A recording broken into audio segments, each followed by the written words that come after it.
Good evening and a very warm welcome. It is good to have you with us again. Before we begin our journey this evening, or this morning, wherever you may be, please feel free to get comfortable. Settle into your chair, perhaps dim the lights. The world outside, with all its haste and noise, can be set aside for a time. We invite you, as always, to leave a small note in the comments below, letting us know where you are joining us from and what the hour is for you. There is a unique and quiet fellowship in knowing where our fellow listeners are, creating a small map of tranquil curiosity across the globe. Tonight, our focus falls upon a figure from the past who is at once instantly recognizable and deeply misunderstood. The court jester, the fool. The image is one of chaos and color, of motley cloth, of a cap adorned with jingling bells, of tumbling acrobatics and bawdy jokes delivered at the foot of a throne. This image is not entirely false, but it is a caricature. It is the brightly painted mask that conceals a life of extraordinary precariousness, of keen intellect, and of a strange, fragile, and often dangerous proximity to power. To understand the man, we must first understand the world that shaped him. And so our story does not begin in a castle, amidst the silk and stone of a royal court. It begins, as so many lives did, in the mud and toil of the countryside. It begins with the unyielding soil and the turning of the seasons, in a world where survival was a daily, grinding occupation. Let us travel back. The year is 1346. In the grand tapestry of history, this is a year of consequence. King Edward III of England is preparing to lead his army into France, a campaign that will culminate in the pivotal and shocking English victory at the Battle of Crécy. The longbow, a weapon of the common man, is about to reshape the landscape of European warfare. A sense of English ambition is in the air. Yet these great winds of change are but a faint and distant whisper in the place we must now go. In the Weald of Sussex, a region of thick forests and scattered clearings, the concerns are far more ancient and immediate. Here, the primary conflict is not between kings, but between man and the earth. The light of a late autumn dawn filters through the trees, a thin, grey illumination that does not so much warm the world as reveal its dampness. The air itself has a weight to it, cold and heavy, with the smell of wet leaves, of hearth smoke, and the deep, rich scent of turned soil. We focus on a hamlet, a small collection of perhaps a dozen dwellings nestled in a clearing. It is a place of no great note, a tiny, almost anonymous cog in the vast machine of the feudal system. The cottages are fashioned from the materials of the land itself. Their timber frames, dark and gnarled with age, are filled in with wattle and daub, a mixture of woven branches and clay. The roofs are thick layers of thatch, now heavy with rain and greened with moss, sagging slightly under the weight of many seasons.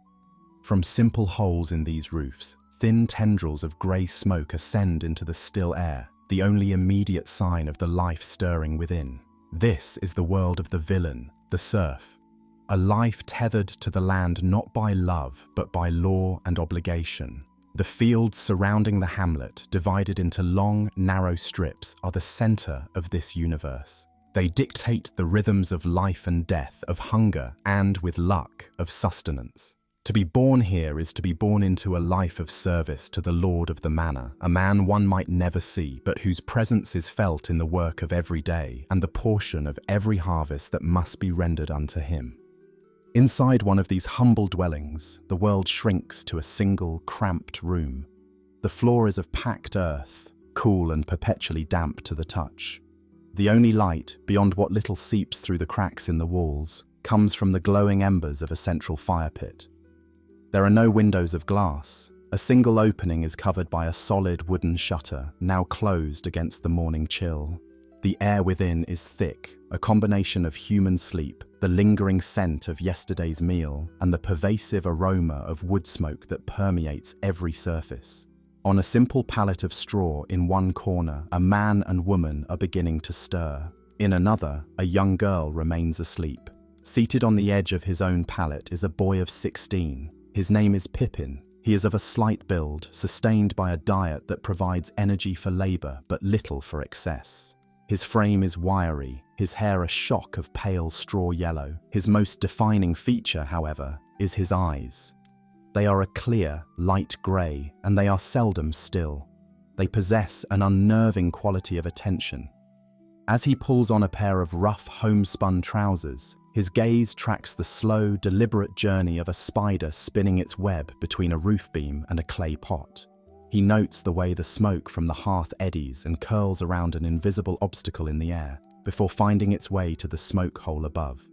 He is an observer, a collector of details that others, in their weary preoccupation, overlook. His father, Thomas, pushes himself into a sitting position with a low groan, the sound of a man whose bones are deeply acquainted with fatigue. His is a face weathered by sun and wind, a landscape of creases carved by a life of physical exertion. His hands, which rest upon the coarse blanket, are formidable tools, thick and calloused, the knuckles swollen from gripping the plough handles. They are instruments of labour, shaped by their function. From the shadows, he asks if it is light yet, his voice a low rumble. Pippin, without needing to look outside, can sense the change in the air. He can hear the first tentative chirps of a bird. He confirms that the dawn has arrived, though it is veiled by a thick mist. His mother, Elara, moves with a practiced silence to the hearth. Her face is less ravaged by the elements than her husband's, but it carries its own map of quiet anxieties. She coaxes the embers back to life with a few dry twigs, which catch with a soft crackle, casting flickering shadows across the small space. She hangs a small iron pot over the growing flame and begins to prepare the morning meal. This is pottage, the bland but essential fuel of their lives. It is a thin, perpetual stew of boiled grains like oats and barley, supplemented by whatever vegetables might be on hand, onions, perhaps some dried peas. Meat is a distant memory, a taste associated only with the rare feast day. Pippin pulls on a scratchy wool tunic and picks up 2 wooden buckets. His task is to fetch the day's water from the hamlet's central well. As he unbars the heavy wooden door, the cold, damp air floods the cottage, a stark reminder of the world outside. He steps into the grey morning. Other doors are creaking open. The small community is slowly, reluctantly coming to life. His worn leather shoes make a soft squelching sound in the muddy track that serves as a street. For most, this walk to the well is a mindless chore, a task to be completed before the real work of the day begins. For Pippin, it is a performance. His mind is not on the weight of the buckets or the cold seeping into his fingers. He is watching, absorbing. He sees an old man emerging from a nearby cottage, a man named Hemlock, who walks with a peculiar, rhythmic limp, a sort of dip and sway, as if he were perpetually navigating an invisible obstacle. Pippin files this away. He hears the high-pitched, scolding tone of a woman, Mistress Gable, as she berates her chickens for straying, her voice rising and falling in a predictable, flute-like cadence. He files this away too. These are his treasures: gaits, voices, postures, the tiny, unconscious dramas of everyday life. At the well, as he lowers a bucket into the dark, stone-lined shaft, he begins to practice. Silently, he shifts his own weight, mimicking Old Man Hemlock's limping walk. He feels the required dip in his hip, the slight counterswing of his shoulder. He captures not just the movement, but the feeling behind it, a sense of weary resignation. Then, his expression softens, his mouth forming the shapes of Mistress Gable's words, his throat constricting to feel the pitch of her scolding voice. This is not a conscious decision to mock. It is a deeper, more instinctive impulse to understand the world by briefly embodying its parts. It is his private game, a way of processing the reality around him. Back inside the cottage, the family eats in near silence. They gather on low stools, dipping hard, dark bread into their bowls of pottage.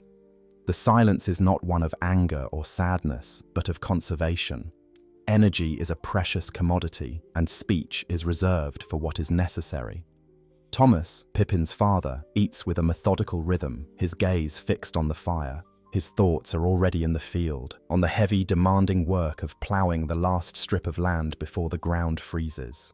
Pippin's mother, Elara, watches her son. She sees the distant look in his eye, the slight, abstracted smile that plays on his lips. She knows that his mind is not in the cottage, not on the pottage or the work to come.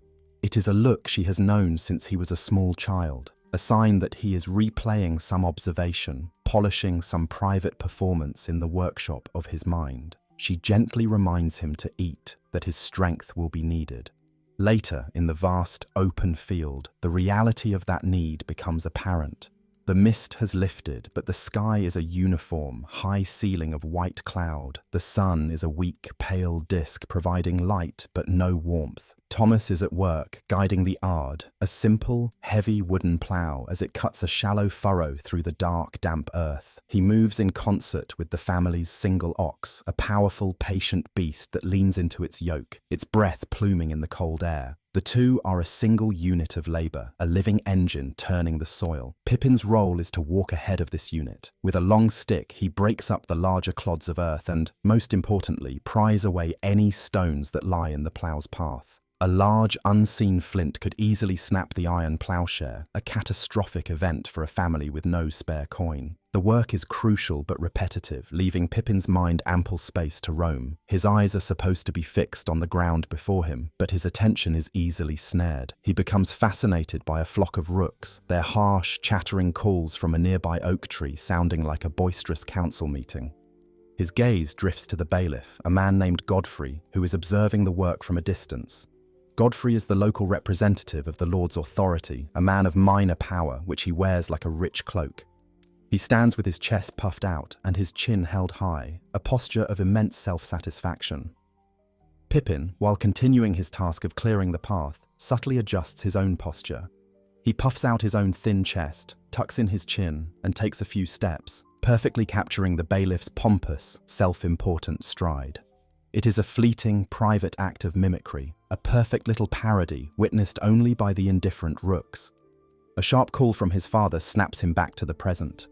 He had nearly missed a large stone. He lunges, levering it from the earth just as the ploughshare reaches the spot. His father says nothing, but a deep furrow of irritation appears on his brow. The danger was averted, but the boy's inattention was the cause.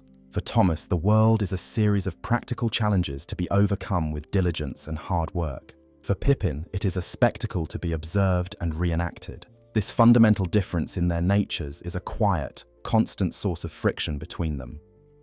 The day grinds on, a slow, aching cycle of walking, clearing the path, and turning at the end of the furrow to begin again. The cold seeps deep into Pippin's bones. He thinks of the life that stretches before him. This field, this plough, this unending labour. One day, his father will be too old, and he will be the one guiding the ox, his own son walking before him. The thought is not comforting. It feels like a cage, its bars forged from duty and soil.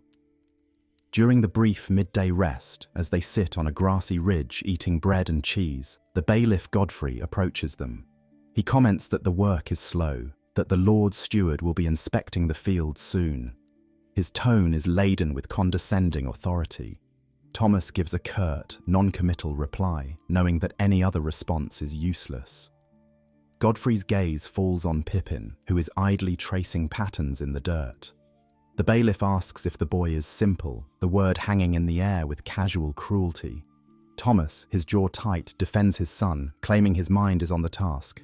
Godfrey snorts, a small, piggish sound of derision, and advises Thomas to keep it that way, for the Lord has no use for idle minds. As the bailiff struts away, Pippin watches him, his eyes narrowed. He is not feeling the sting of the insult. He is instead deconstructing the man. He analyzes the snort, the specific angle of his head, the way his belly protrudes with an air of satisfaction. He sees not just a man, but a type, the embodiment of petty pride. And he sees, with a clarity that is new to him, that this pride makes the man inherently ridiculous. He looks at his father and sees the flicker of anger, quickly suppressed and buried beneath a lifetime of practiced submission. In that moment, Pippin feels a dawning awareness of a different kind of power. His father's power is in his endurance and his silence. Pippin's, he is beginning to suspect, lies elsewhere. Later that afternoon, a small group of village children, their own chores finished, gather at the edge of the field, seeking distraction. Seeing his younger sister Alice among them, Pippin feels a familiar urge. During a short pause in the work, one of the children calls out, asking Pippin for a story. It is a common request, for he is known for his tales. Today, however, he chooses not to recount an old fable of foxes and wolves. He has fresh material. He glances across the field to where the bailiff is standing, well out of earshot. Then he looks at the eager, upturned faces of the children. He takes a breath and begins. He speaks of a great, fat rooster who believed himself to be the king of the entire farmyard. As he speaks, he transforms. He puffs out his chest, mirroring Godfrey's posture. He adopts a high, pompous voice, crowing about how the sun shines only for him and the hens lay eggs for his pleasure alone. The children begin to giggle. They may not make the conscious connection to the bailiff, but they recognize the character type instantly. They recognize the absurdity of such self-importance. The sound of their laughter carries on the cold air. Thomas turns and sees what his son is doing. He sees the pointed parody, the dangerous mimicry. A cold knot of fear forms in his gut. This is not a child's game. This is mockery of a man who holds their livelihood in his hands. His voice, when it comes, is sharp and loud, cutting through the children's amusement. He orders Pippin to stop, to get back to work. The performance shatters. The proud rooster vanishes, and in his place stands a thin peasant boy, chastened and silent. He had succeeded in making the children laugh, but in doing so, he had terrified his father. He was beginning to learn that the two reactions were often two sides of the same coin. The space for such a performance was a narrow and dangerous one, bordered by delight on one side and disaster on the other. As they walk home in the fading light, the air between father and son is heavy with unspoken tension. Finally, Thomas speaks, his voice low and grave. He forbids Pippin from ever doing such a thing again. He explains that the pride of men like Godfrey is a fragile thing, and when it is broken, it is people like them who suffer the consequences. The path to survival, he insists, is to keep your head down, to be invisible, to endure. Pippin listens, and he understands the truth in his father's words. It is the accumulated wisdom of generations. And yet, another voice in his mind insists on being heard. It replayed the image of the children's laughter, a sound that had felt like a warm fire in the cold field. It was a sound he had created, a moment of power he had wielded. He was beginning to see that survival might not just be about endurance. It might also be about perception, about showing the world its own absurdity. Lying on his pallet in the dark cottage, he felt the conflict within him. The path of his father was safe and known. The other path, the one lit by the bright, dangerous spark of laughter, was a terrifying and intoxicating mystery. He had felt its warmth, and now, even in the cold and the dark, he could not forget it. The lesson imparted by Thomas to his son was born not of anger, but of a deep and abiding fear. It was the ancestral wisdom of the soil-bound, a philosophy etched into the peasant consciousness by centuries of hardship. To survive, one must learn the art of being overlooked. A field mouse that scurries in the open is taken by the hawk. The one that stays hidden in the furrow sees another dawn. For Pippin, his father's words were clear and resonant. He understood the profound logic behind them, the grim reality of a world where power was a distant, dangerous force, and where the slightest ripple of nonconformity could invite a storm. He understood the map his father had laid out for him, a safe and weary path of submission. Yet his mind kept returning to the moment of the performance itself, to the brief, intoxicating power of crafting laughter, a memory that shone with a troubling and persistent light against the grey backdrop of obedience. The passing of the seasons soon conspired to enforce his father's counsel. Autumn's vibrant decay gave way to the rigid grip of winter. The world, once a place of work and movement, became static and hostile. The earth, which had been their partner in survival, froze into a solid, unyielding mass, locking away the promise of life until a distant spring. The sky lost its nuance, settling into a permanent, oppressive sheet of grey that seemed to press down on the very thatch of the cottages. The wind, no longer a mere carrier of scents, became a physical presence, a scouring force that moaned around the corners of the wattle and daub walls and sought entry through every crack. For the inhabitants of Oakhaven, life contracted, folding inward upon itself. The focus of existence narrowed from the vastness of the fields to the small, smoky circle of light cast by the central hearth.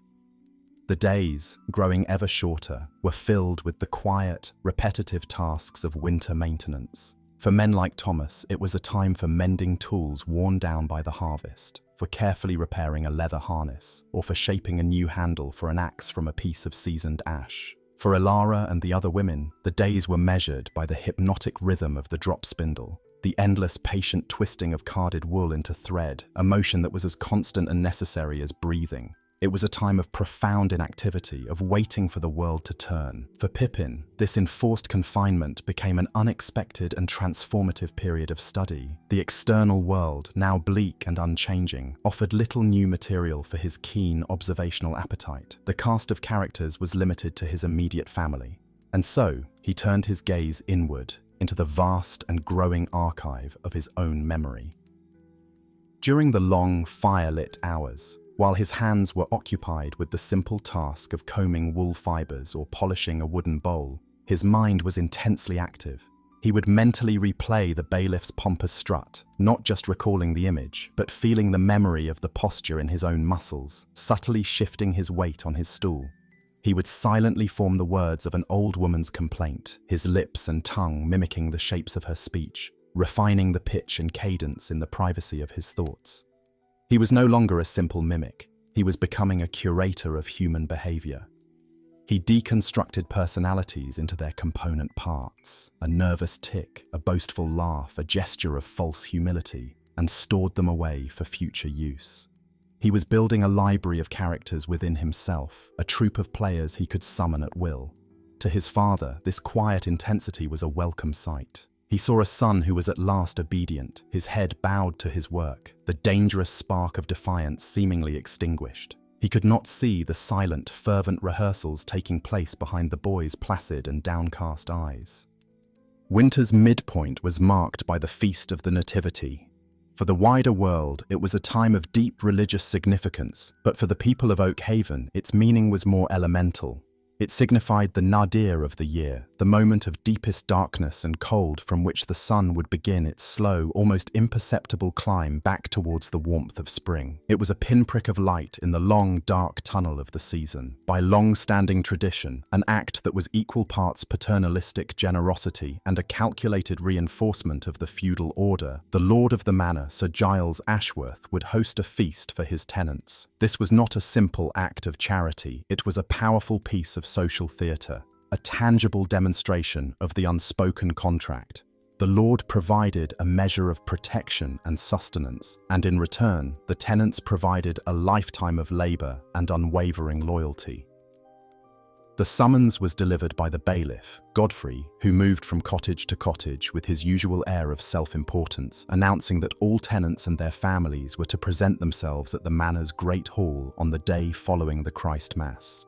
The news was received with a complex blend of emotions. For the children, it was a simple and thrilling promise of wonders, a space larger than they could imagine, and the almost mythical taste of roasted meat. For the adults, the prospect was more nuanced. It was a welcome reprieve from the grinding monotony of winter, a chance for a full belly and strong ale. But it was also a command performance, a journey into the heart of power, a reminder of their subordinate station where they were expected to be appropriately grateful for the Lord's beneficence. On the appointed day, the families of the hamlet made their preparations. They washed themselves with icy water, put on their best clothes, which were merely their least worn and cleanest garments, and set out on the few miles' walk to the manor. As they joined the stream of other tenants from surrounding lands, the frozen air seemed to crackle with a nervous, anticipatory energy. The path led them from their familiar world of thatch and mud to the imposing reality of the manor complex. It stood as a bastion of stone and timber, enclosed within a high wooden palisade and a deep, dry moat, a fortress designed for defense and domination. The heart of the manor was the Great Hall. To cross its threshold was to enter another dimension. Pippin felt it as a physical shock to the senses. The air inside was warm and thick, heavy with the rich, intoxicating smells of roasting meat, wood smoke, mulled spices, and the damp wool of 100 assembled bodies. The space itself was staggering. A high, vaulted ceiling of massive oak beams soared into smoky darkness above. The stone walls, though bare and cold, were hung with faded tapestries depicting hunts and biblical allegories. But the true source of life in the hall was the great hearth, a veritable cavern of fire where an entire tree trunk blazed, casting a dynamic, dancing light that made shadows leap and retreat. Down the center of the hall, long trestle tables were laid out for the tenants. But all eyes were drawn, inevitably, to the far end of the room, where a raised dais set the high table apart. There sat Sir Giles Ashworth, his family and his retainers, observing the arrival of their people with an air of detached ownership. Pippin's family found a place on a crowded bench, and soon the feast began. Servants moved through the hall with jugs of ale and platters of food. The bounty was overwhelming. Great joints of roasted pork with crackling skin, pots of thick meat stew, and pies filled with preserved fruits. To a populace accustomed to a diet of thin pottage and dark bread, it was a vision of unimaginable luxury. The hall filled with the noise of sanctioned revelry, a brief and welcome release from the quietude of winter. Yet the hierarchy was ever present, reinforced in every detail. The finest cuts of meat and the strongest ale were reserved for the high table. The tenants received what was left. As the eating subsided, the formal entertainment commenced. A travelling minstrel, an old man with a tired face and a well-used lute, began to sing a ballad of knightly deeds. His voice was thin but serviceable, his playing competent but lacking in fire. He was a professional going through the motions, and the audience responded in kind, with polite but distracted attention. Pippin watched him with his usual critical intensity, noting the lack of connection, the space between the performer and his audience. And in that space, he saw an opportunity. The strong ale, combined with the warmth and noise of the hall, had eroded his caution. He felt a surge of artistic impulse, a desire not just to watch, but to do. He began his own performance, quietly at first, for the benefit of the children around him. He resurrected the character of the pompous rooster, and the children began to giggle. The giggles became laughter, a sound so pure and infectious that it began to spread. Adults turned to see the source, and Pippin, emboldened, shifted into a new character, then another.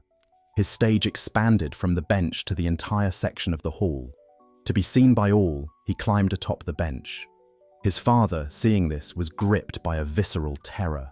He grabbed his son's arm, his face a mask of frantic pleading, a silent, desperate command to stop. But Pippin was no longer reachable. He was possessed by the spirit of the performance, fueled by the rolling waves of laughter from the crowd. He shook his father's hand away and continued, his body and voice transforming with each new character. The entire hall was now focused on him, united in a shared, cathartic hilarity that momentarily erased the lines of status and worry. The sheer force of this communal joy eventually broke through the cocoon of conversation at the high table. Sir Giles Ashworth fell silent, his gaze sweeping down the hall to locate the epicenter of the commotion. He saw his tenants, a body of people he knew only as deferential laborers, now convulsed with a raw and unrestrained mirth. And at its center he saw the lone figure of a peasant boy commanding the room from atop a bench. The moment the Lord's attention was fixed upon the scene, a change occurred. The laughter died, faltering and then collapsing into an anxious silence as the tenants remembered where they were and who was watching. The warmth of the moment evaporated, replaced by a sudden, chilling awareness of the social order. Pippin, too, felt the shift. The comedic energy drained from him, leaving him standing alone and exposed, the focal point of a silent room. Then, the Lord's voice cut through the stillness. It was a calm, clear sound, imbued with an authority that needed no volume. It was not a question or a suggestion, but a simple, direct command. The Lord of the Manor summoned the boy to approach the high table. A pathway opened through the crowd as the tenants instinctively shrank away from Pippin, isolating him completely. He stepped down from the bench, his legs unsteady, and began the long, solitary walk on the stone floor. He was moving from the anonymous safety of the crowd to the perilous singularity of the Lord's personal attention. Every eye in the hall was on him, but he was aware only of the final destination, the foot of the dais, where a judgment of some unknown kind awaited him. His small act of comedy had breached the wall between the two worlds, and now he had to face the consequences. The walk from the trestle table to the dais was the longest journey of Pippin's young life. It was a distance of perhaps 50 feet, but it traversed an immense and previously unbridgeable social chasm. The stone floor felt uneven beneath his worn leather shoes, and the air itself seemed to grow heavy and thick with expectation as he drew closer to the high table. The silence in the hall was absolute, a profound vacuum where moments before there had been a roar of laughter. It was a silence filled with the collective held breath of every tenant, the crackle of the great fire, and the frantic, internal rhythm of Pippin's own heart. He kept his gaze fixed downward, on the patterns the rushes made on the stone, unable to meet the eyes of the man who had summoned him, nor the terrified stare of his own father, which he could feel like a physical weight upon his back. He came to a halt at the foot of the dais, a step below the level of the high table. He was now close enough to see the details he had only glimpsed from afar: the fine weave of the linen tablecloth, the intricate chasing on the silver of Sir Giles's goblet, the heavy gold ring on the Lord's finger. He could smell the expensive wax of the candles on the high table, a clean, sweet scent that was entirely alien to the smoky, animal smells of his own world. He finally lifted his head, forcing himself to meet the Lord's gaze. Sir Giles Ashworth was not looking at him with anger. It was something far more unnerving. His expression was one of intense analytical curiosity, the look a man might give a strange new tool, assessing its construction and potential use. Beside him, his wife, the Lady Eleanor, regarded Pippin with a faint, unreadable smile. Sir Giles leaned forward slightly, his voice low, but carrying with effortless authority. He did not ask for the boy's name. Instead, he posed a question about the nature of the performance. He wanted to know where a boy from a place like Oakhaven had learned such a craft. The question was simple, but its implications were vast. It was an inquiry into the origin of this unexpected and disruptive talent. Pippin, his throat dry, found his voice. He explained in simple and direct terms that he had not learned it from anyone.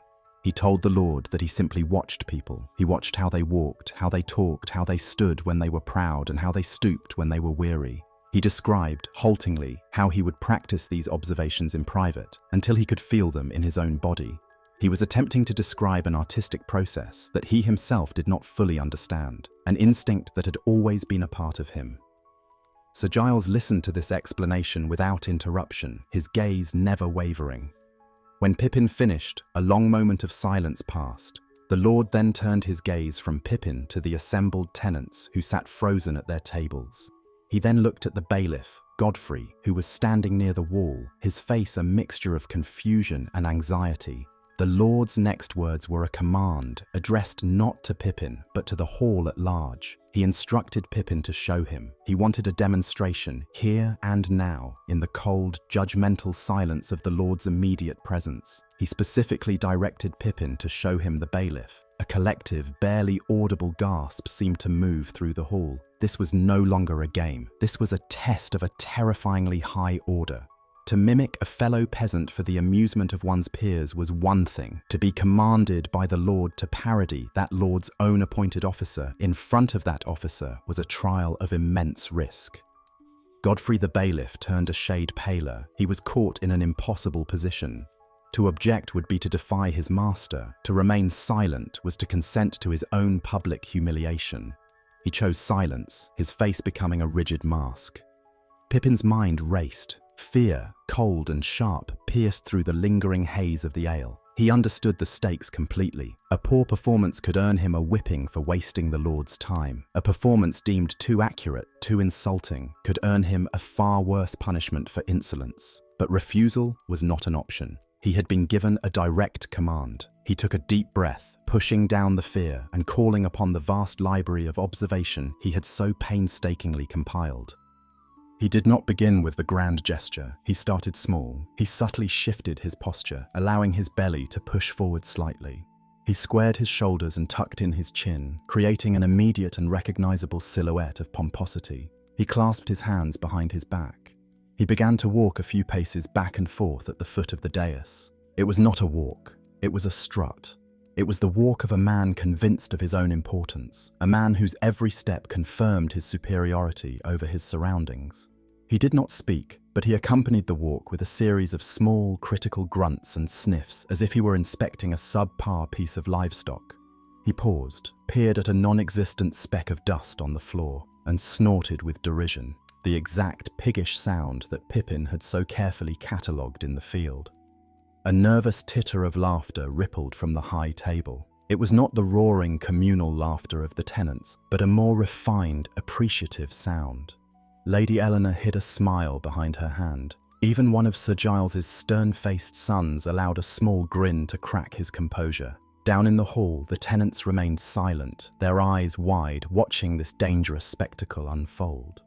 Pippin, emboldened by the reaction from the dais, continued. He stopped his pacing and pretended to address an invisible peasant, his face a mask of condescending authority. His gestures were a perfect pantomime of Godfrey's mannerisms, the pointing finger, the dismissive wave of the hand. Sir Giles watched this silent parody for a full minute, his expression unchanging. Then he raised a hand, a simple gesture that instantly commanded Pippin to stop. Pippin froze, his heart pounding, the persona of the bailiff falling away from him, leaving him once more a trembling boy.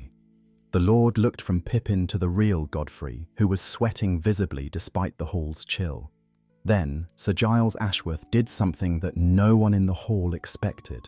He laughed. It was not a small chuckle. It was a deep, booming laugh that filled the hall, a laugh of genuine, unrestrained amusement. The Lord's laughter was a signal. It was permission. A wave of relieved, if still nervous, laughter broke from the tenants. The tension that had gripped the room for an eternity finally shattered. Sir Giles, still chuckling, spoke again. He did not address Pippin, but his steward, a thin, serious man standing behind the high table. The Lord issued a series of instructions. He declared that the boy had a rare and amusing talent, a wit that was being wasted on the plough. Therefore, the boy was to be taken into the Lord's household. He would be given new clothes, a place to sleep by the hearth in the kitchen, and food from the manor's table. His family, in turn, would be relieved of the tithe of 1 pig per year, a significant boon as compensation for the loss of his labour in the fields. The words descended upon Pippin with the force of a physical blow. He struggled to comprehend their meaning. One moment he was a serf, his destiny tied to a strip of land in Oakhaven. The next, he was something else, something new. He looked down the hall and saw his father, Thomas. His father's face was a complex canvas of emotions, utter shock, profound relief that his son was not to be punished, and a dawning, bewildered joy at the news of the lifted tithe. But beneath it all, Pippin saw a flicker of something else, a look of loss, of seeing his son cross a threshold into a world he could not follow. The feast was effectively over. The tenants, buzzing with the astonishing events of the day, began to file out of the hall, their talk a low hum of gossip and speculation. Pippin's family was allowed a brief, awkward farewell. His mother, Alara, held him tightly, her eyes filled with tears that were a mixture of pride and fear. His sister, Alice, looked at him with simple, unadulterated awe. His father placed a heavy hand on his shoulder, his expression grim. He gave his son the only advice he knew how to give, a quiet murmur to be careful, to be clever, and to remember where he came from. Then they were gone, and Pippin was alone, a stranger in the house of his lord. The steward took him in hand, leading him from the grandeur of the great hall to the functional, chaotic world of the manor's kitchens. Here, life was a constant flurry of activity. The air was hot and steamy, filled with the shouts of the cook, the clatter of pots, and the smells of baking bread and simmering stews. He was shown a straw pallet in a warm corner near the massive ovens, a space that was simultaneously more luxurious and less private than any place he had ever slept. He was given a new tunic, not of fine cloth, but of a sturdy, well-made wool, dyed a simple green. It felt alien against his skin.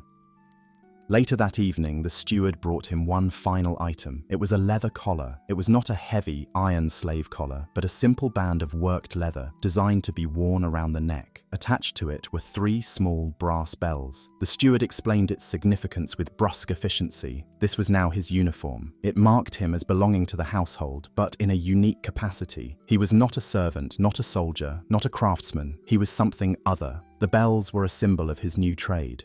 They would announce his presence. They would, in effect, become a part of his name.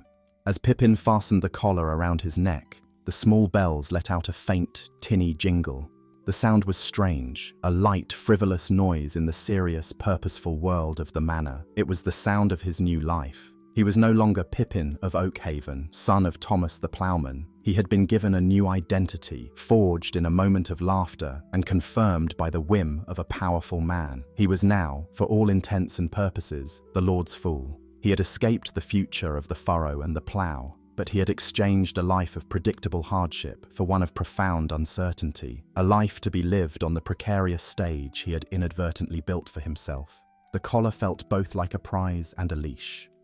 To be reborn is a violent and disorienting process. For Pippin, the rebirth was not one of spirit, but of station. Waking on his first morning within the manor walls was an experience of profound sensory shock. He was not roused by the gradual silvering of the light through a small, shuttered window, but by a sudden cacophony of noise and activity. His bed, a simple straw pallet, was tucked into a recessed archway near the great kitchen's massive ovens. The air, even before dawn, was not the cold, damp air of the countryside, but a thick, warm atmosphere, heavy with the smells of stale ale, rendered fat, and the ghost of yesterday's baking. The first sounds were not the tentative chirps of birds, but the gruff shouts of the head cook, a formidable red-faced man already berating a pair of young scullery maids. The first light was not the gentle grace of the sun, but the hellish orange glare from the ovens being stoked for the day's bread. He sat up, the 3 small brass bells on his new leather collar emitting a faint, almost apologetic jingle that was immediately lost in the surrounding din. He was an island of stillness in a river of frantic purpose. Servants, cooks, and potboys bustled past his small alcove, their faces set with the grim determination of their tasks, their movements economical and practiced. No one spoke to him. A few cast a sideways glance at the boy in the new green tunic, a look that mingled curiosity with a clear and immediate resentment. He was an anomaly, a disruption to their established, rigid hierarchy. He did not work the spit. He did not haul the water, he did not scrub the great blackened pots. He simply existed, a strange pet acquired by the Lord, and his idleness in the face of their toil was an unspoken insult. This sense of being an outsider, a foreign object inserted into a complex machine, defined his initial weeks. His life, previously dictated by the elemental rhythms of planting and harvest, was now governed by a new and bafflingly intricate set of rules. He had to learn the manor's unique geography, a sprawling labyrinth of cold stone corridors, winding staircases, and chambers whose purpose was at first a mystery. There was the buttery, where the ale and wine were kept under the strict lock and key of the butler. There was the pantry for bread and dry goods. There was the armory, a place he learned to avoid, smelling of oil and steel and occupied by men whose temperament was far from jocular. Moving through this new world, the bells on his collar served as a constant announcement of his passage, a sound that marked him as separate, belonging to no single part of the household, yet permitted to drift through all of them. His role was a void waiting to be filled. Sir Giles had acquired him on a whim, a momentary amusement at a winter feast. The practical day-to-day application of this amusing talent was yet to be established, and so Pippin waited. He spent long hours in the great hall, even when it was empty, a vast, cold space smelling of old smoke and yesterday's wine. He would sit on a bench in the shadows, a silent observer, feeling the immense weight of the stone and timber around him. He was learning the difference between the laughter of the fields and the silence of power. The former was a communal release. The latter was a tool, a weapon, a thing to be wielded with purpose. The summons, when it first came, was abrupt. A page found him and relayed the Lord's command to attend him in the solar, the private chamber above the great hall where the family retired for privacy. Climbing the spiral stairs, Pippin felt a cold dread mixed with a performer's anticipatory thrill. The solar was another world entirely. A massive tapestry depicting a brutal boar hunt covered one wall. The floor was not bare stone, but laid with expensive painted tiles. The air was warm, heated by a dedicated fireplace, and scented with beeswax from the candles and a faint floral perfume from Lady Eleanor's presence. Sir Giles was seated in a heavy carved oak chair, a cup of wine in his hand. His wife was engaged in needlework, and their two sons, youths of Pippin's age, were playing a game of chess, their faces masks of intense concentration.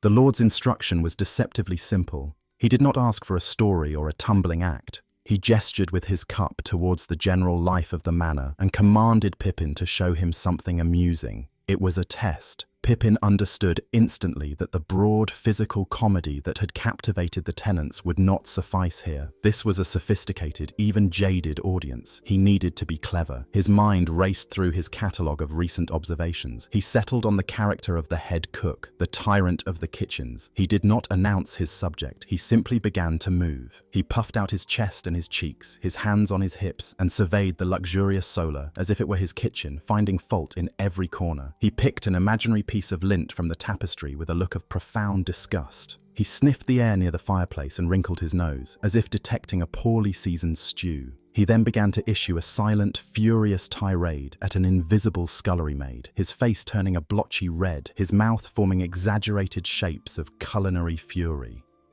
He finished by miming the tasting of a spoonful of soup, his expression shifting from intense concentration to a beatific, almost spiritual satisfaction, as if he had just personally communed with God through the medium of a perfectly balanced broth. A sharp bark of laughter came from Sir Giles. It was not the booming laugh of the feast, but a shorter, more appreciative sound. Lady Eleanor smiled, a genuine and gentle expression, and even the two sons looked up from their chessboard, their game forgotten, with grins on their faces. In that moment, Pippin understood the first rule of his new language. His comedy must be born of recognizable truth. He was not just a fool, he was a mirror, and his value lay in the clarity and cleverness of his reflections. This initial success set the pattern for his life.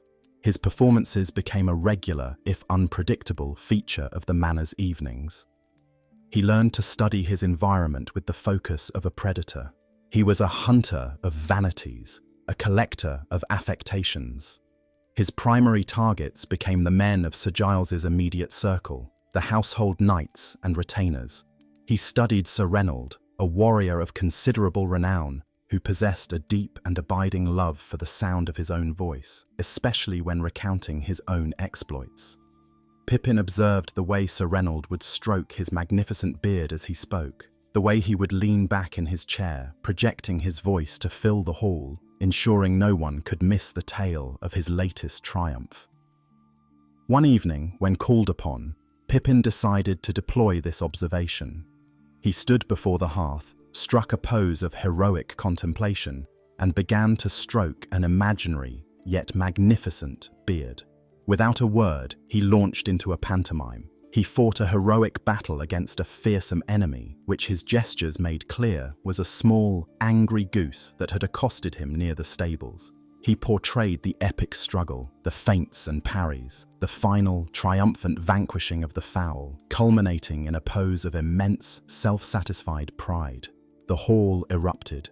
The other knights howled with laughter, clapping Sir Reynold on the back. The knight himself, his face flushing a deep red, was forced to laugh along, a strained, tight sound that barely concealed his fury. Sir Giles watched the entire performance with a thin, cruel smile, his eyes glinting with amusement. Pippin had passed another test. He had learned that the Lord enjoyed seeing the vanities of his own men pricked, so long as it was done with a certain artistry. It was a way for the Lord to remind his subordinates that he alone was beyond ridicule. Pippin was learning to walk a perilously thin wire. He had to be sharp enough to amuse his master, but subtle enough not to create a blood enemy who might seek retribution in a dark corridor later. He began to understand that his greatest protection was the Lord's own amusement. As long as Sir Giles was entertained, Pippin was safe. The moment his act grew stale or his aim too poor, that protection would vanish. This constant pressure honed his intellect and his senses, but it also began to corrode his spirit, replacing the simple joys of his youth with the complex, anxious calculations of a court survivor. His role soon evolved beyond mere entertainment. Sir Giles, a shrewd and perceptive man, recognized the unique position his new fool occupied. Pippin was invisible. He was a creature of no rank, permitted to drift from the high world of the solar to the low world of the kitchens and stables. He heard the gossip of the laundry women, the grumbling of the men-at-arms, the candid complaints of the stable hands. One evening, Sir Giles summoned him to the solar and, under the guise of casual jesting, began to ask him questions. He inquired what a fool with such big ears might have heard about the mood of the tenants regarding a new levy for the repair of a distant bridge. Pippin understood the nature of the game immediately. He could not answer directly. That would make him a spy, a common informer. He had to filter the truth through the persona of the fool. He adopted a vacant expression and began to babble about how the farmer's pigs had been complaining to him. The pigs, he explained with wide-eyed sincerity, were very concerned about the levy as they felt their own contribution, in the form of bacon, was already quite sufficient. He continued in this vein, weaving the genuine anxieties of the tenants into a nonsensical fable delivered from the perspective of their livestock. Sir Giles listened intently, a faint smile on his face, deciphering the kernel of truth from the chaff of folly. Pippin was now a tool of statecraft, his bells providing the jester's license that allowed him to speak truths that a sober advisor would not dare.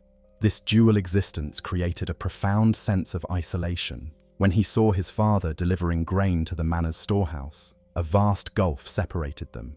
His father, his face etched with the familiar weariness of the fields, would look at his son in his green tunic and leather collar, and his expression was one of bewilderment. Pippin was no longer his son in any recognizable sense. He was a strange creature of the Lord's household.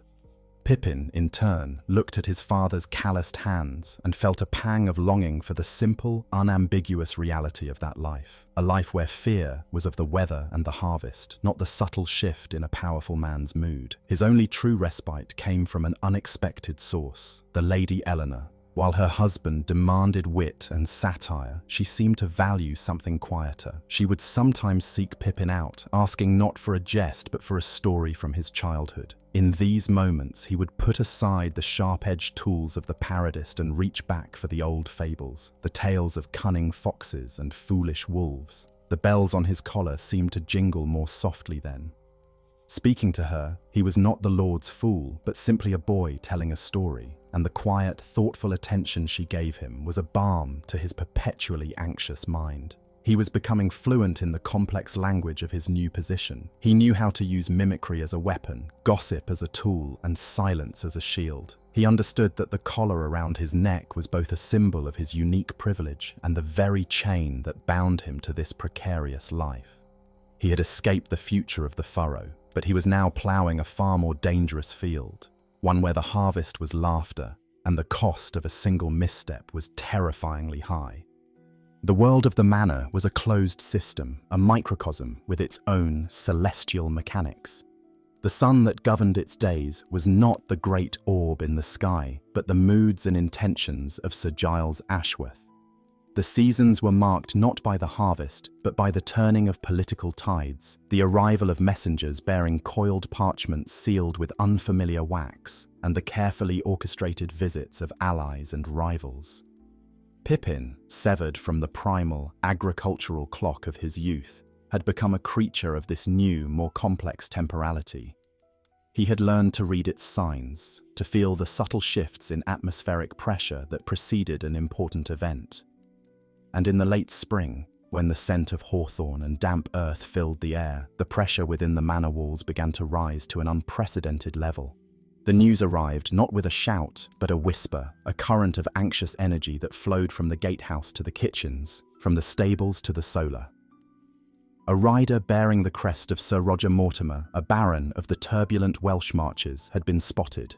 The name alone was enough to change the tenor of the entire household. Sir Roger was a different order of being from the local lords and knights who were familiar, if respected, figures at Sir Giles's high table.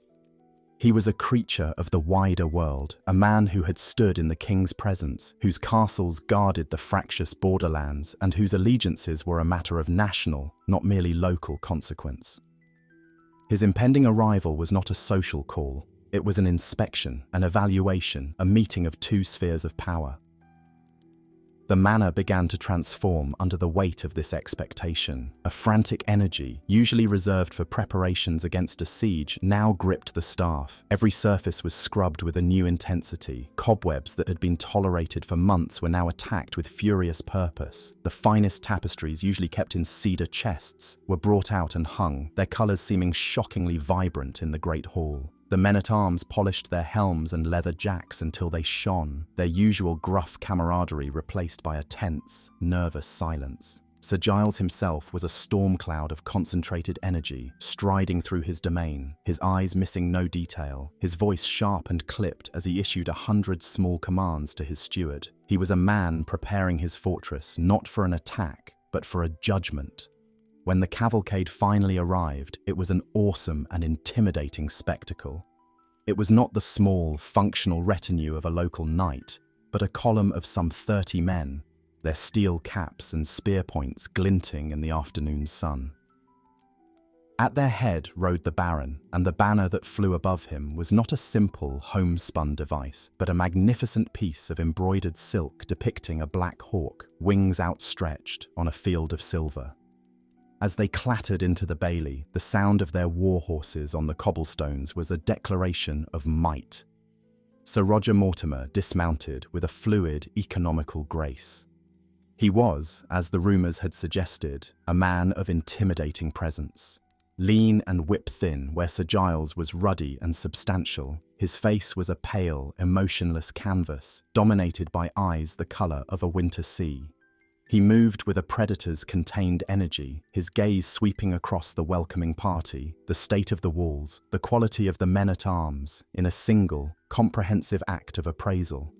Pippin watched all of this from a shadowed archway, the bells on his collar silenced by his stillness.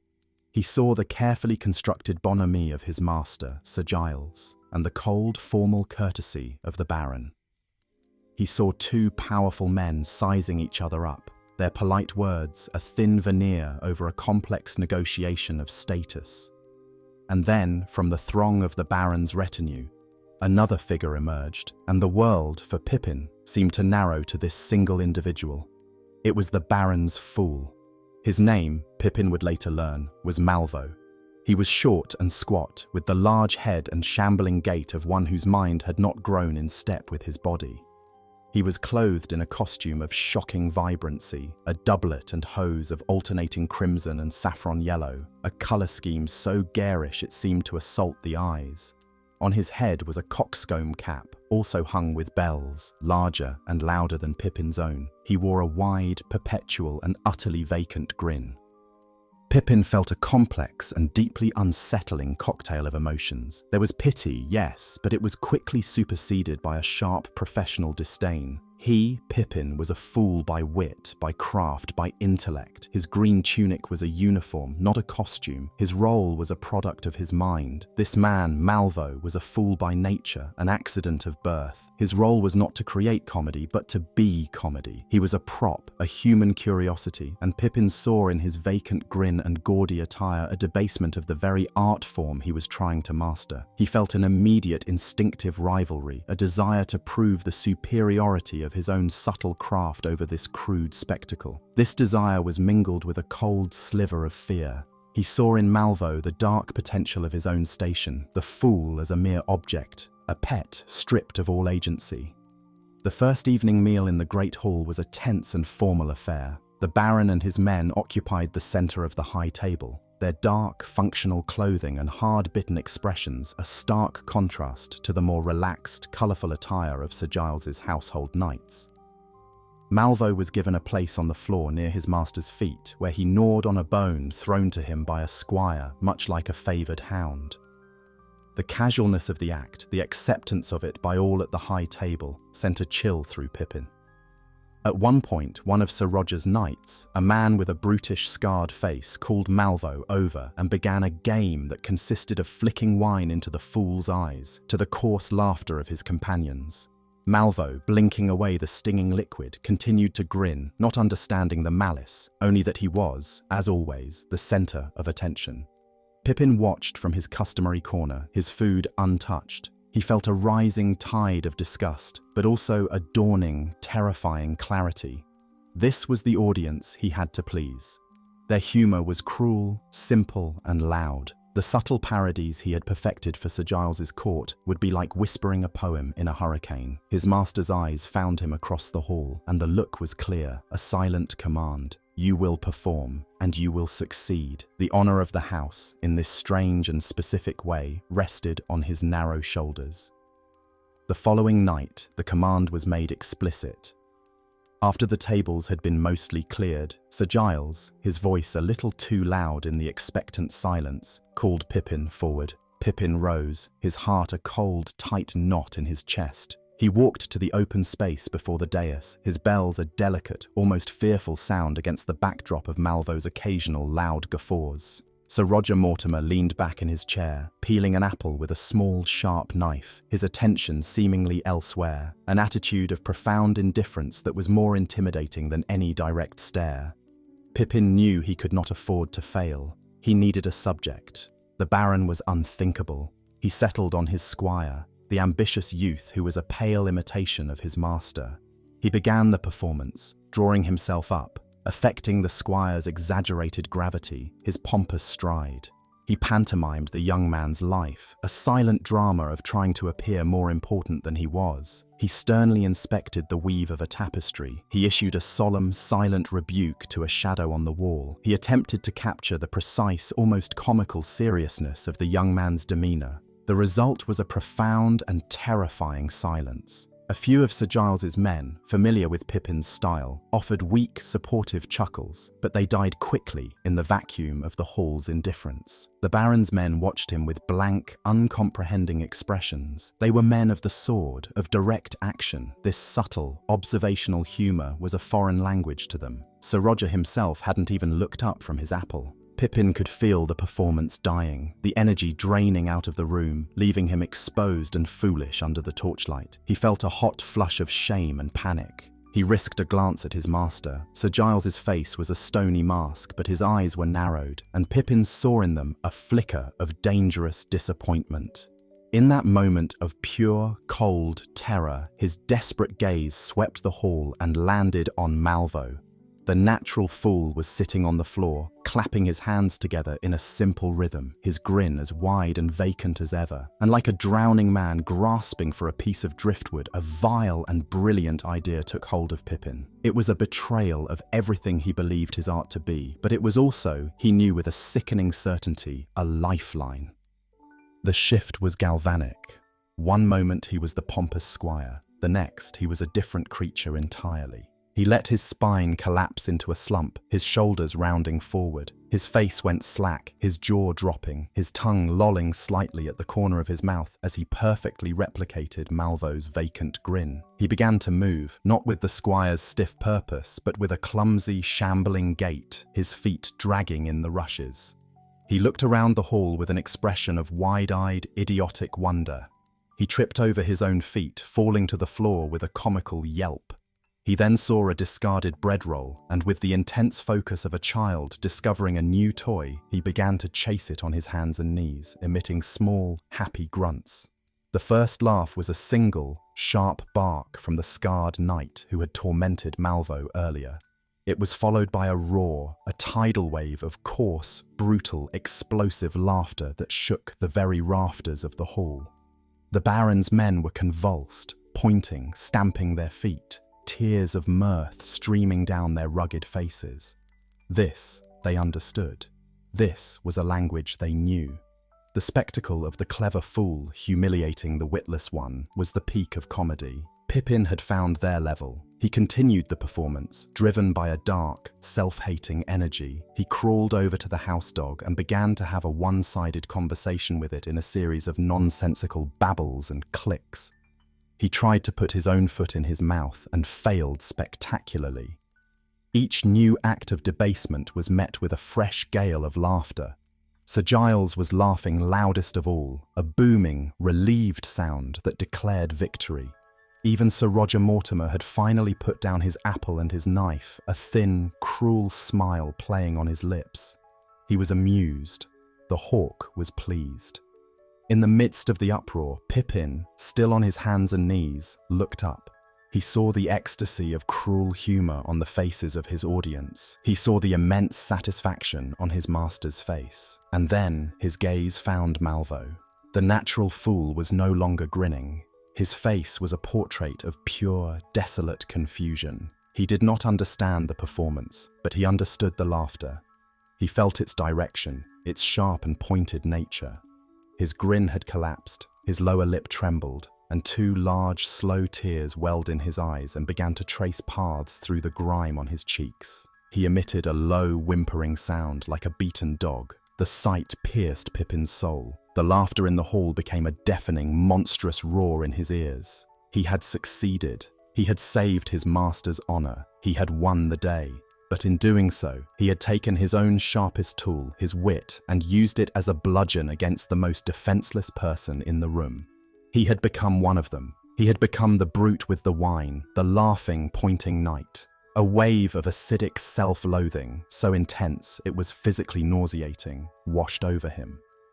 Slowly, shakily, he pushed himself to his feet, the bells on his collar jingling with a sound that seemed to him now like a funeral dirge for his own integrity. He had learned the full vocabulary of his profession, and he had discovered that its most effective word in this world of powerful, cruel men was brutality. The great hall, which had moments before been a cauldron of raw, explosive laughter, now held a strange and hollow quiet. The laughter had been a storm, and in its wake, the air itself felt thin and depleted. Pippin retreated from the center of the floor, moving with the slow, deliberate steps of a man walking away from the scene of a crime. Each footfall seemed unnaturally loud, and the jingle of his bells was a mocking, metallic counterpoint to the profound silence that had taken root inside him.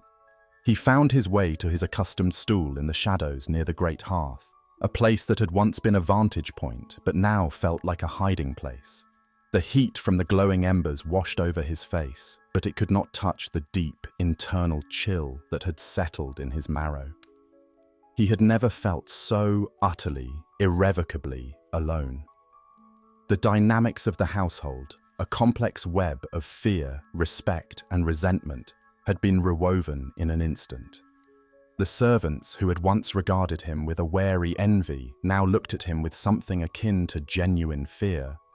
The men-at-arms, who had seen him as a source of light amusement, now saw him as a tool of their master's will, a creature capable of a surgical and devastating cruelty. They saw that his wit was not a toy, but a blade, and that Sir Giles had no compunctions about unsheathing it. In their eyes, Pippin had graduated. He was no longer the manor's clever pet. He was a trained hawk, and this new status was a far more effective form of isolation than any simple class distinction had ever been. He was no longer just separate from them, he was now dangerous to them. The final days of the Baron's visit passed in a haze of feasting and forced bonhomie.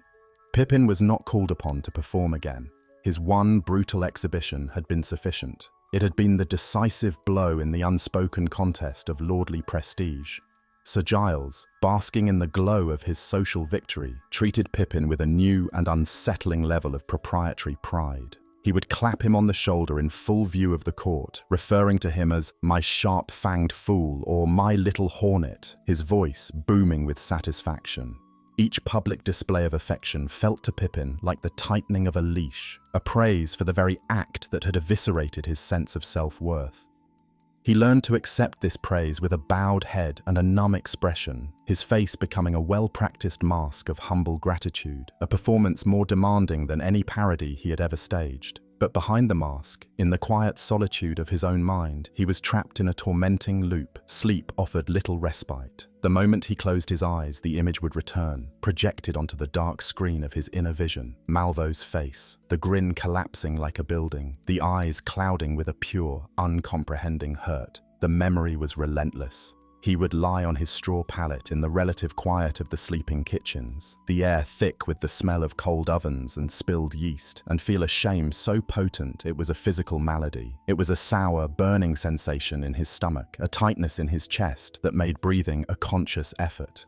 His entire conception of his own talent, his one unique gift, had been poisoned. He had always carried, with a certain youthful and unexamined pride, the belief that his wit was a higher calling. a more refined instrument than the brute force that governed the world of men-at-arms. He had seen himself as a clever craftsman in a world of hammers. Now he saw with sickening clarity that he had only forged a more elaborate hammer, one designed to inflict a more precise and psychological kind of blow. The sound of laughter, a sound he had once craved as an artist craves applause, now seemed monstrous. He replayed the roaring, braying sound from the hall over and over, and it was no longer a sound of joy, but the sound of a pack of predators exulting in a kill. He had wanted to hold a mirror up to the proud. Instead, he had been used as a stone to throw at the broken. He began to actively, almost frantically, avoid any possibility of encountering Malvo. He would take long, circuitous routes through the manor, his senses on high alert for a glimpse of the hated red and yellow motley. The sight of the other fool from a distance was enough to make his heart pound and his palms sweat. But the manor, for all its sprawling corridors, was a finite space, a closed container for its inhabitants. An encounter was inevitable. One afternoon, seeking a moment's peace, Pippin had found a secluded bench behind the dovecote, the gentle cooing of the birds, a temporary balm to his frayed nerves. He did not hear the shambling approach until it was too late. Malvo was standing before him, his grin as wide and guileless as ever. He was holding a single, slightly wilted dandelion, which he held out to Pippin as a clear and simple offering. The gesture of pure, uncomplicated goodwill was more devastating than any accusation could have been. Pippin physically recoiled, scrambling back on the bench as if the yellow flower were a venomous snake. He stared at Malvo's open, expectant face, a face devoid of cunning or memory of the slight he had suffered, and the chasm between the fool's innocence and his own guilt seemed impossibly vast. He could not bring himself to take the flower. To accept it would be a form of forgiveness he had not earned and could not bear. He mumbled a nonsensical excuse about a forgotten errand and fled, almost running, leaving Malvo standing alone by the dovecote, the offering still extended, his grin slowly fading into a look of quiet, canine bewilderment. Pippin was not running from Malvo. He was running from the crushing weight of his own conscience, a burden that was becoming heavier with each passing day. The departure of Sir Roger Mortimer and his entire retinue was a moment of collective exhalation for the manor. The column of steel and silk clattered out of the main gate, leaving behind a palpable silence, a sense of a storm having passed. For Pippin, the sight of Malvo shambling along beside his master's horse was a profound, if shameful, relief. The physical removal of his victim felt like the lifting of a heavy shroud. But he soon discovered that the absence of the man did not mean the absence of the ghost. Malvo was gone. But the memory of his humiliation had become a permanent resident in Pippin's mind. In the weeks that followed, the change in Pippin's art was undeniable. The sharp, glittering edge of his wit, once his greatest pride, was now something he feared. He began to blunt his own instrument. His performances in the Great Hall became cautious, tentative affairs.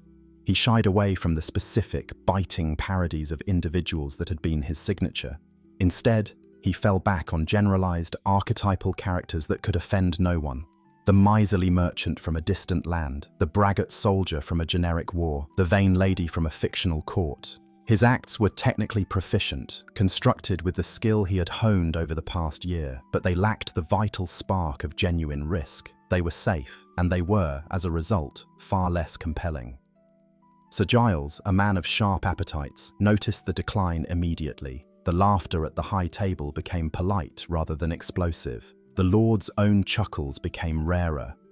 One evening, after a particularly lifeless performance where Pippin had recounted a simple, uninspired fable about a fox and a crow, Sir Giles summoned him to the solar. There was no one else present. The Lord sat in his great chair, swirling the wine in his goblet, his eyes cold and hard. He did not raise his voice. He spoke in a low, dangerous tone, inquiring if his fool had grown weary of his trade. He mused aloud that a fool without a sharp tongue was as useless as a knight without a sword. He concluded by reminding Pippin that his position, his food, his warmth, his very life within these walls was predicated on one thing and one thing only, his ability to be amusing. And he, the Lord, was no longer amused. The thinly veiled threat was unmistakable. Pippin was trapped in an impossible position. His master was demanding the very brand of insightful, targeted, and potentially cruel humor that he now found so morally abhorrent.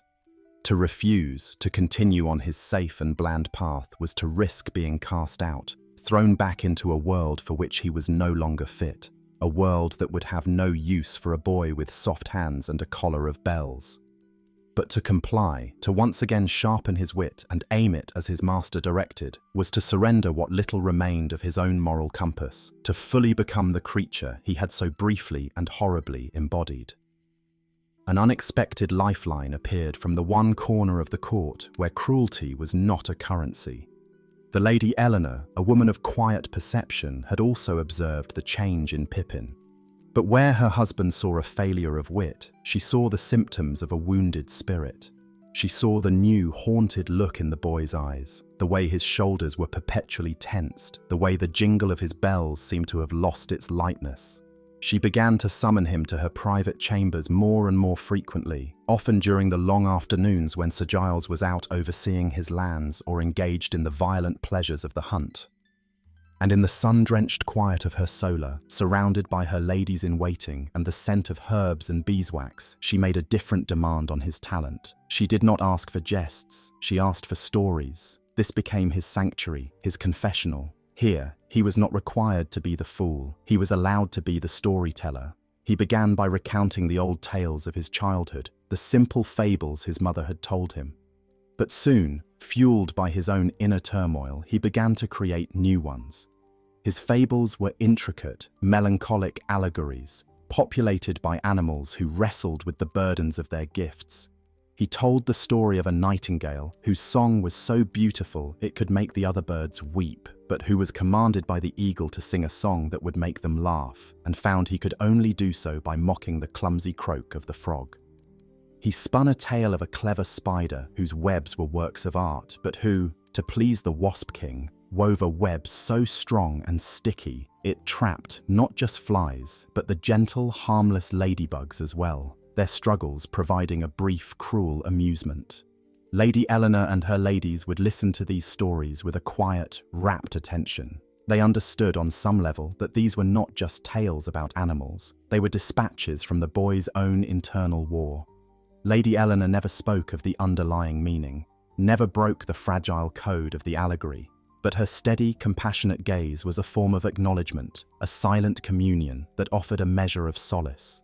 In these quiet afternoons, Pippin felt a part of himself, a part he thought he had killed, slowly and tentatively coming back to life. He was rediscovering that his art could be a tool for healing as well as for wounding, a way to map his own pain rather than just inflict it on others. He was now living a fractured existence. In the evenings, in the great hall, he was the Lord's fool, forcing himself to perform the sharp, cynical comedy his master demanded, each laugh he earned feeling like a fresh betrayal. In the afternoons, in the lady's solar, he was the storyteller, weaving his quiet, sorrowful fables, each session a small act of penance. The strain of this duality was immense. He was two different people, inhabiting the same body, and the effort of switching between the masks was exhausting him. He was walking a tightrope stretched between the roaring echo of the cruel laughter he was forced to create and the gentle whisper of the redemptive stories he was allowed to tell. He did not know how long he could maintain his balance. The high summer of 1348 arrived with a strange and oppressive stillness. The air, usually alive with the hum of insects and the distant sounds of haymaking, seemed to hang thick and heavy, silencing the landscape. The sun beat down with a brassy, unrelenting glare, bleaching the greens of the countryside to a pale, dusty yellow. It was a season of unnatural quiet, a world holding its breath, waiting for a storm that refused to break. Within the stone walls of the manor, the heat was stifling, turning the corridors into airless tunnels and the bailey into a sun-baked kiln. Tempers grew short. The rhythms of the household became sluggish, coated in a layer of sweat and lethargy. Pippin's dual existence continued, a secret, exhausting performance. By night, he was the Lord's whetstone, forcing his wit to be as sharp and cutting as Sir Giles demanded. He learned to compartmentalize his guilt, to build a wall around the memory of Malvo, and operate from a place of cold, professional necessity. His parodies regained their bite, his observations their cruel accuracy, and the laughter at the high table once again became a regular, if hollow, feature of the evenings. By day, in the relative cool of the Lady's Solar, he continued to be the storyteller, his fables growing more intricate, more melancholic, a private language of sorrow and atonement, shared only with Lady Eleanor and her attendants. The strain of this psychic split was beginning to manifest physically. He grew thinner, his eyes seemed larger in his pale face, and a perpetual nervous tension settled in his shoulders. Then the whispers began.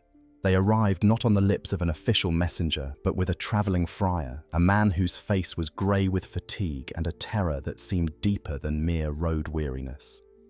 He spoke of a pestilence in the south, a great sickness that had crossed the sea from the continent. He described it in hushed, apocalyptic terms, a swift and brutal affliction that began with swellings in the groin and armpit, followed by a raging fever, dark blotches on the skin, and a death that was almost certain and agonizingly swift. He called it the Great Mortality. The stories were at first dismissed by the practical, insulated minds of the manor as the exaggerated ramblings of a pious doomsayer. Sickness was a constant and familiar companion. The flux, the ague, the sweating sickness.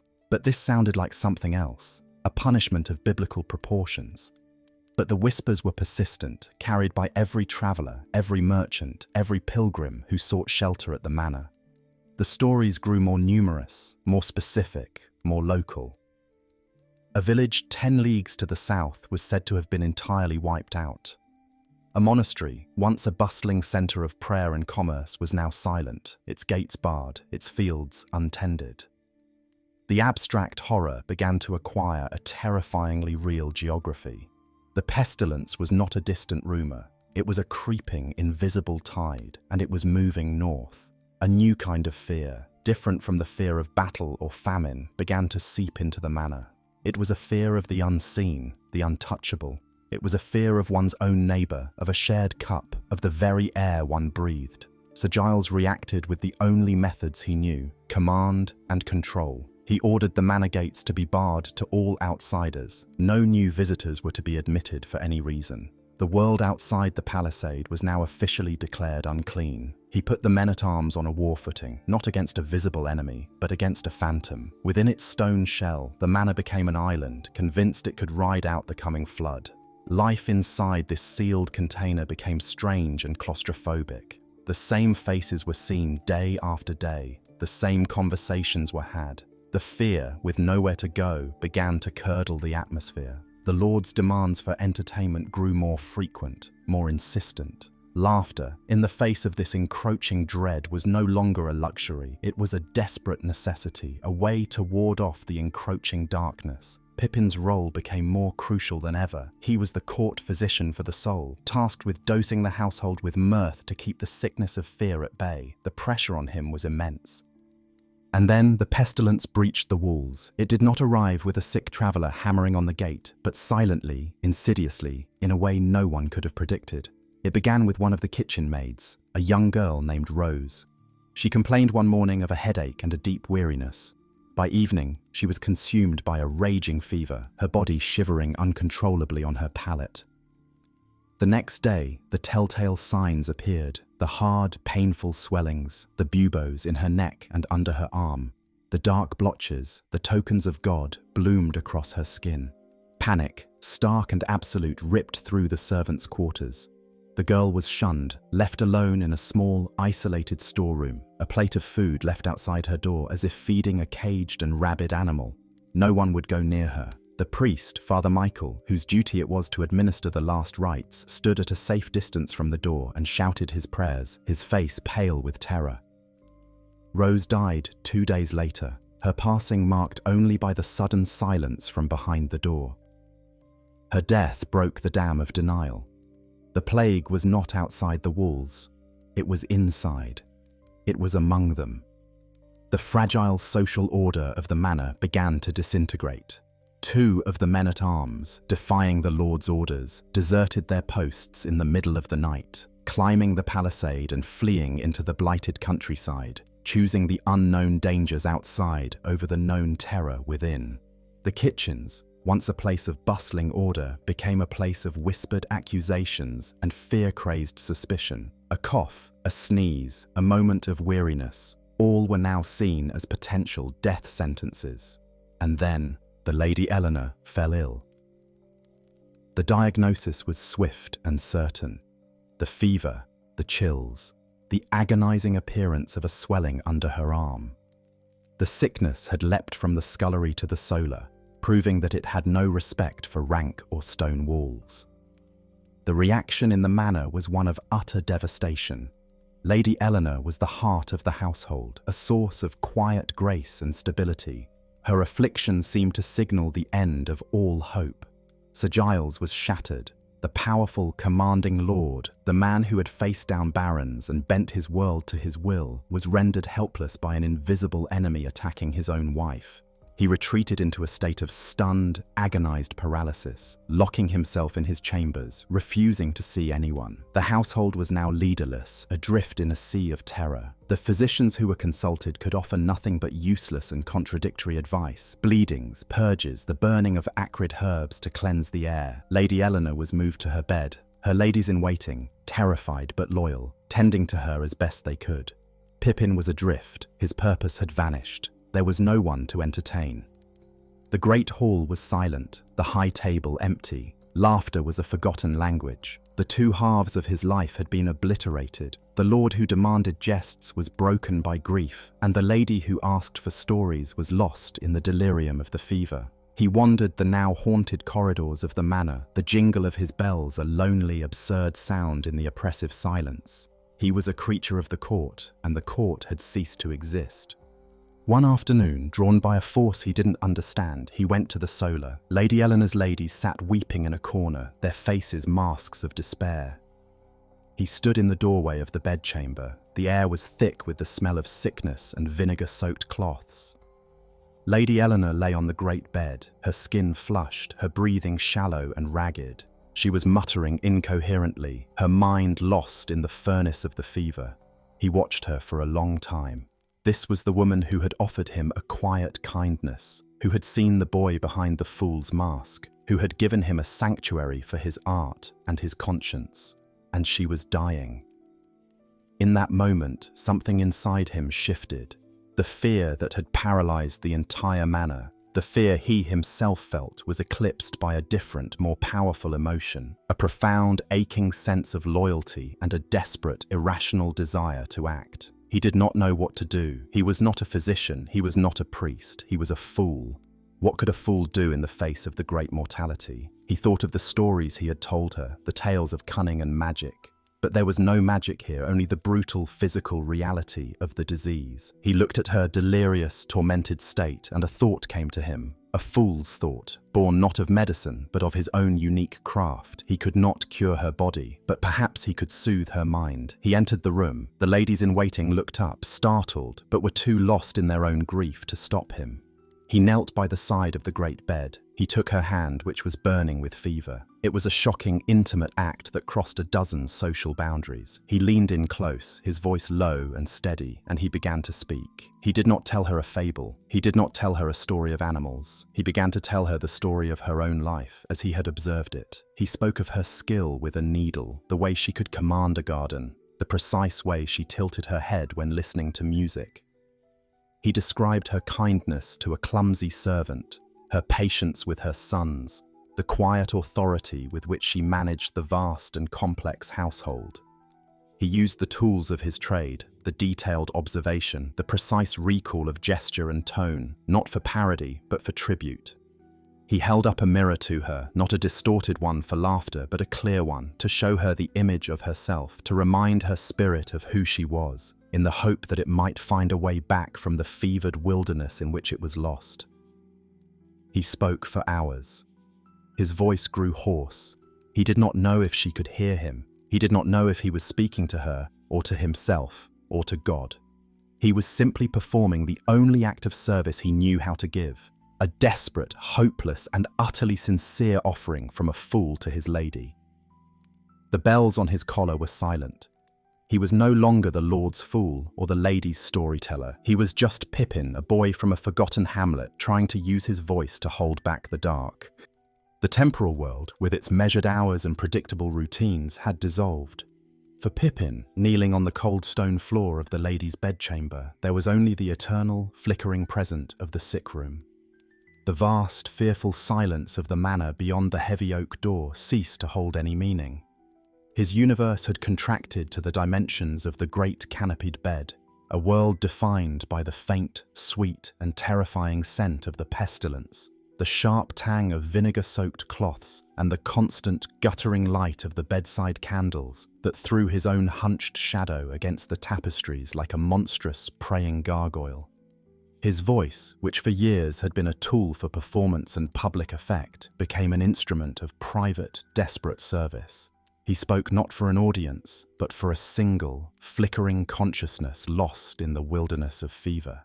He poured forth the contents of his meticulously curated memory, not as parody, but as tribute. He recounted not just the grand moments of her ladyship, but the infinitesimally small ones, the details a husband or son would never notice, but which a fool, whose very survival depended on observation, had hoarded like jewels. He spoke of the precise, impatient way she would tap her finger on the arm of her chair when the minstrel played a tune poorly. He described the almost imperceptible smile that touched her lips when she watched a young puppy tumble in the bailey. He recalled a time she had quietly instructed a steward to give a double portion of bread to a tenant farmer's wife who looked thin and worn. He spoke of the colours of thread she chose for her embroidery, weaving verbal pictures of the intricate patterns of leaf and vine she created, his words an attempt to rebuild the world of beauty and order that she herself had crafted. He spoke until his throat was a dry, raw channel of pain, and his voice had descended into a hoarse, scraping whisper. The ladies in waiting, their own faces pale and tear-streaked, moved like ghosts in the periphery, bringing him sips of water which he barely registered, their initial shock at his presumption having melted into a kind of shared, solemn purpose. They saw a boy performing a strange and sacred rite, a fool's last jest against the finality of death itself. He knelt for so long that his legs lost all feeling, becoming numb pillars of stone beneath him. Exhaustion was a vast, heavy ocean, and he was sinking into it, but still he spoke, his words a lifeline thrown into the dark, driven by a will that was no longer entirely his own. As the deepest point of the night passed, a palpable change occurred in the room. The agonizing, restless thrashing that had characterized the lady's struggle ceased. The consuming fire of the fever seemed to reach its peak and then, suddenly, to recede. A great, drenching sweat broke out across her body, soaking the fine linen sheets, a physical manifestation of the body's final, desperate battle. Her breathing, which had been a series of shallow, ragged gasps, deepened into a slow, profound rhythm of utter exhaustion. The room held a stillness so absolute it felt like the silence after a great war, and in that silence they waited. Just before the first grey hint of dawn promised a new day, Lady Eleanor's eyelids fluttered. They opened, not to the wild, unfocused delirium of the fever, but to a state of immense, bottomless weariness. Her gaze, cloudy and weak, moved slowly around the room, eventually settling on the slumped figure beside her bed. She saw Pippin, his head now resting on the coverlet where it had fallen in a moment of unconsciousness, his hand still loosely entwined with hers. A flicker of recognition, a faint glimmer of understanding, entered her eyes. She did not speak. She simply closed her eyes again, and for the first time in days, she fell into a true, natural, and healing sleep. The news of the miracle, for in the context of the great mortality, there was no other word for it, spread through the manor with the speed of a wind-driven fire. The lady had faced the tokens and lived. The fever had broken. The unbreakable grip of the pestilence had, for one soul, been loosened. This singular event did not banish the plague, but it shattered the spell of absolute, paralyzing despair that had held the household captive. It was a testament that the disease was not an automatic sentence of death, Hope, which had been extinguished, was rekindled as a small but resilient flame. Sir Giles, informed by a weeping, joyful lady-in-waiting, was resurrected from his own tomb of grief. He emerged from his chambers looking 10 years older, the proud, ruddy complexion gone, replaced by a grey pallor. The iron authority in his posture was replaced by the stoop of a man who had been thoroughly, comprehensively humbled. He went to his wife's bedside, and seeing her sleeping peacefully, he knelt and wept with the unrestrained, shuddering sobs of a man who had stared into the abyss and been granted an impossible reprieve. When he was told the full story of the fool's vigil, of the endless, night-long torrent of words, he turned and looked at Pippin. It was a look stripped of all artifice, of all rank and station. It was the look of one human soul acknowledging an unpayable debt to another.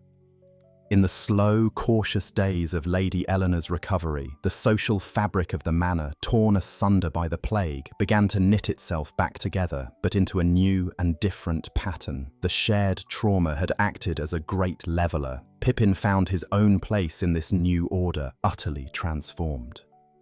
The kitchen staff, who had once held him in envious contempt, now offered him the choicest morsels of food with quiet reverence.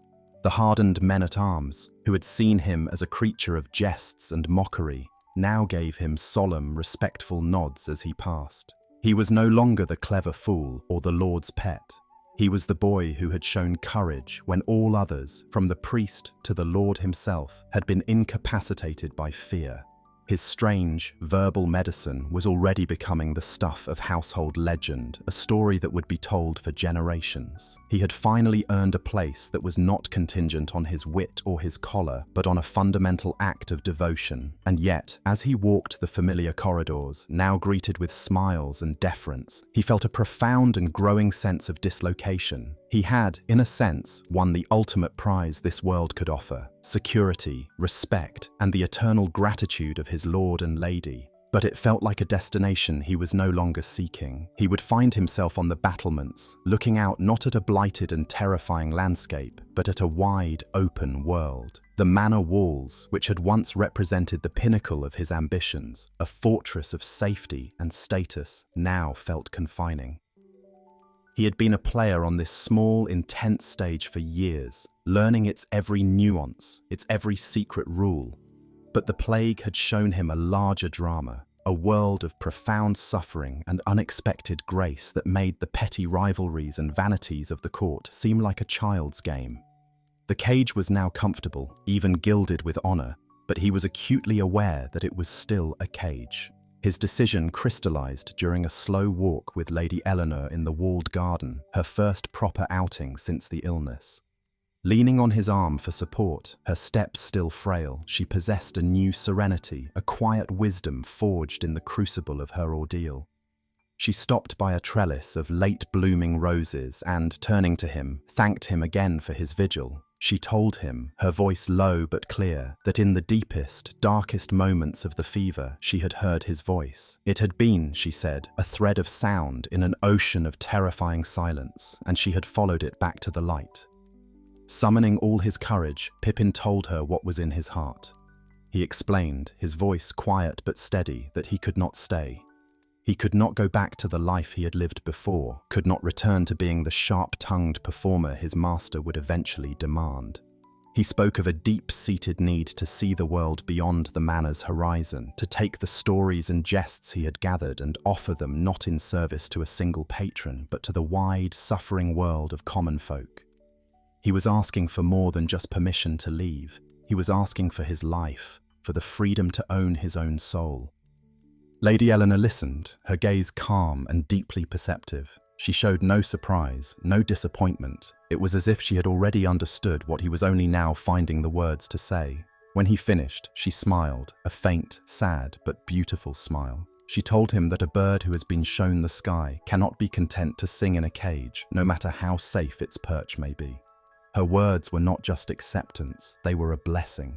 The final negotiation with Sir Giles was a far more tense affair. The Lord, his grief receding and his innate sense of order reasserting itself, was initially baffled and resistant. He viewed Pippin as a possession, a valuable part of his household, a symbol of his court. He offered rewards, more coin, finer clothes, a higher status among the servants.